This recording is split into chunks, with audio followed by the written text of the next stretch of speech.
Welcome to Samba Samba. Enjoy the video. In this video, I will explain how to make mousse pudding. First, let's gather our essential ingredients. You'll need about 2 cups of heavy cream, 1/4 cup of granulated sugar, and your preferred flavoring, perhaps 4 ounces of melted chocolate or 1 cup of fruit puree. Remember, keeping your dairy products very cold is key for achieving that perfect, airy texture later on. Prepare any solid flavorings now, like melting chocolate or pureeing fruit.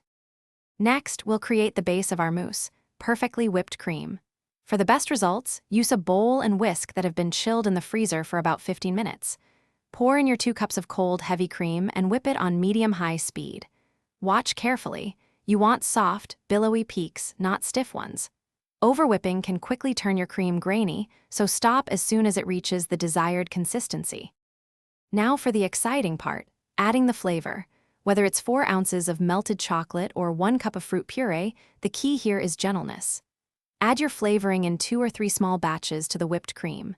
Using a spatula, carefully fold it in, scooping from the bottom and turning it over the top. This technique ensures you keep all that wonderful air in your mousse, giving it that light, cloud-like texture. Finally, it's time to chill and enjoy your delicious creation. Carefully spoon the mousse pudding into your chosen serving dishes, whether they are elegant individual cups or one large, beautiful bowl. Place them in the refrigerator for a minimum of 2 to 4 hours. This crucial chilling time allows the mousse to firm up and develop its full flavor. Before serving, consider garnishing with fresh fruit or a sprinkle of chocolate. Thanks for watching. Consider subscribing if we helped you.